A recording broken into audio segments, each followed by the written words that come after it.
Welcome to expert steno academy. Expert steno academy में आप सभी का बहुत स्वागत है। लास्ट क्लास में हमने की थी रिविजनरी एक्सरसाइज। आज इस क्लास में हम एक नए कंसेप्ट के बारे में बात करेंगे जो है ओमिशन ऑफ कॉन्सोनेंट्स।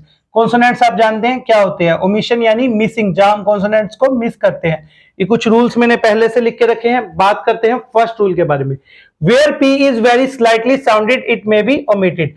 एग्जाम्पल मैंने काफी लिया ताकि आपको डिफिकल्टी ना हो। इस रूल का मतलब है जहां पी की साउंड स्लाइटली आए वहां हम पी को ओमिट कर सकते हैं यानी मिस कर सकते हैं। एग्जांपल्स के थ्रू समझते हैं। फर्स्ट एग्जांपल मैंने लिया है प्रॉम्प्ट का। प्रॉम्प्ट में पी है, आर वाला हुक है, इधर वोवल है। एम को हाफ किया हुआ है, टी की साउंड आ रही है, हाफिंग प्रिंसिपल अप्लाई, वो आप जानते हैं। लेकिन जो सेकंड वाला पी है हमने उसको ओमिट किया हुआ है क्योंकि इसमें पी की साउंड स्लाइटली आ रही है। अब बात करते हैं नेक्स्ट एग्जांपल अटेम्प्ट के बारे में। अटेम्प्ट में भी हमने पी की साउंड स्लाइटली आ रही थी, इस करके इसको ओमिट किया हुआ है। इधर वोवल है, टी है, एम को हाफ किया हुआ है, टी की साउंड आ रही है, वो आप जानते हैं। लेकिन इसमें हमने पी को ओमिट किया हुआ है क्योंकि उसकी साउंड स्लाइटली आ रही थी। फिर मैंने एजम्पशन का एग्जांपल लिया। एजम्पशन में भी पी की साउंड स्लाइटली आ रही थी, हमने उसको ओमिट किया हुआ है। फिर एग्जम्पशन का एग्जांपल लिया।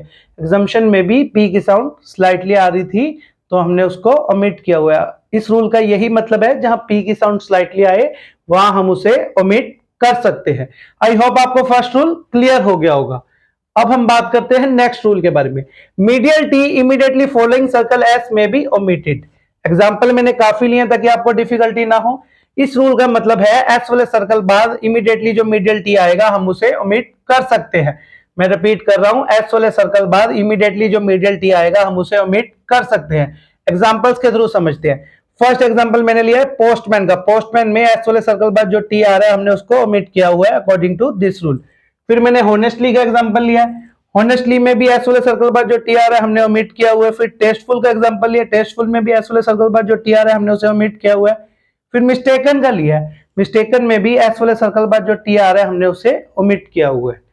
बात करते हैं नेक्स्ट एग्जांपल के बारे में। मोस्ट इंपोर्टेंट में भी एस वाले सर्कल बाद जो टी आ रहा है हमने उसे ओमिट किया हुआ है अकॉर्डिंग टू दिस रूल। फिर देयर मस्ट बी का लिया। देयर मस्ट बी में भी एस वाले सर्कल बाद जो टी आ रहा है हमने ओमिट किया हुआ है। और फिर यूर लास्ट लेटर में भी हमने टी को ओमिट किया हुआ है जो एस वाले सर्कल बाद टी आ रहा है इमीडिएटली। आई होप आपको ये रूल क्लियर हो गया होगा। अब हम बात करते हैं थर्ड रूल के बारे में। Omission of N. According to this rule हम एन को ओमिट कर सकते हैं मीडियल में, लेकिन वेयर नेसेसरी, जहां जरूरत हो। जैसे मैंने पैसेंजर का एग्जांपल लिया। पैसेंजर में हमें नेसेसरी था तो हमने एन को ओमिट कर दिया। फिर स्ट्रेंजर का लिया। स्ट्रेंजर में भी हमें जरूरत थी, नेसेसरी था तो हमने एन को ओमिट किया हुआ है। उसी तरह मैंने मैसेंजर का लिया। मैसेंजर में भी हमने एन को ओमिट किया हुआ है, हमने तो यहां नेसेसरी था तो हमने ओमिट कर दिया अकॉर्डिंग टू दिस रूल। फिर डेंजर का लिया। डेंजर में भी एन ओमिट किया हुआ है अकॉर्डिंग टू दिस रूल। यहां हमें नेसेसरी था, हमने किया। फिर एक्सिजेंसी का लिया। एक्सिजेंसी में भी एन ओमिट किया हुआ है अकॉर्डिंग टू दिस रूल। फिर अपॉइंटमेंट का और एंटरटेनमेंट का लिया। इन दोनों में भी मैंने एन को ओमिट किया हुआ है।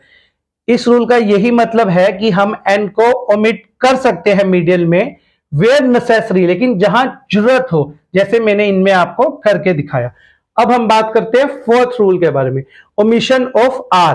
अकॉर्डिंग टू दिस रूल हम आर को ओमिट कर सकते हैं वेयर नेसेसरी, लेकिन सिर्फ जहां जरूरत हो। जैसे मैंने डेमोन्स्ट्रेट का एग्जांपल लिया। डेमोन्स्ट्रेट में मैंने आर को ओमिट किया हुआ क्योंकि यहां हमें नेसेसरी जरूरत थी। फिर मैंने मिनिस्ट्री का लिया। मिनिस्ट्री में भी हमने आर को ओमिट किया हुआ है। फिर मैंने हैंड्स फॉरवर्ड का लिया। इसमें भी हमने आर को ओमिट किया। जहां हमें जरूरत हो वहां हम आर को ओमिट कर सकते हैं according to this rule. I hope आपको ये रूल क्लियर हो गया होगा। अब हम बात करते हैं फिफ्थ रूल के बारे में। Omission of act. According to this rule हम एक्ट को ओमिट कर सकते हैं वेयर नेसेसरी, जहां हमें जरूरत हो। जैसे मैंने एक्सपेक्ट और एक्सपेक्टेड का लिया। इसमें मैंने एक्ट को ओमिट किया हुआ है क्योंकि यहां हमें जरूरत थी। फिर मैंने रिस्पेक्ट रिस्पेक्टेड का लिया। यहां भी मैंने एक्ट को ओमिट किया हुआ है। फिर सस्पेक्ट और सस्पेक्टेड का लिया। यहां भी मैंने ओमिट किया हुआ है। जहां नेसेसरी हो वहां हम एक्ट को ओमिट कर सकते हैं अकॉर्डिंग टू दिस रूल। फिर मैंने प्रोजेक्ट प्रोजेक्टेड का लिया। इसमें भी मैंने एक्ट को ओमिट किया हुआ है। फिर ऑब्जेक्ट ऑब्जेक्टेड का लिए, यहां भी मैंने एक्ट को ओमिट किया हुआ है। आई होप आपको ये रूल क्लियर हो गया होगा। अब हम बात करते हैं सिक्स रूल के बारे में। Omission of KT before IVE. According to this rule हम केटी को हम ओमिट कर सकते हैं बिफोर आईवीई। जैसे मैंने प्रोस्पेक्टिव का एग्जांपल लिया। प्रोस्पेक्टिव में हमने केटी को ओमिट किया हुआ है आईवीई से पहले। फिर मैंने डिस्ट्रक्टिव का एग्जांपल लिया, डिस्ट्रक्टिव में भी हमने केटी को ओमिट किया हुआ है आईवीई से पहले। अब हम बात करते हैं नेक्स्ट एग्जांपल के बारे में, इररिस्पेक्टिव। इररिस्पेक्टिव में भी मैंने केटी को ओमिट किया हुआ है आईवीई से पहले। फिर मैंने ऑब्जेक्टिव का एग्जांपल लिया, ऑब्जेक्टिव में भी आईवीई से पहले मैंने केटी को ओमिट किया हुआ है अकॉर्डिंग टू दिस रूल।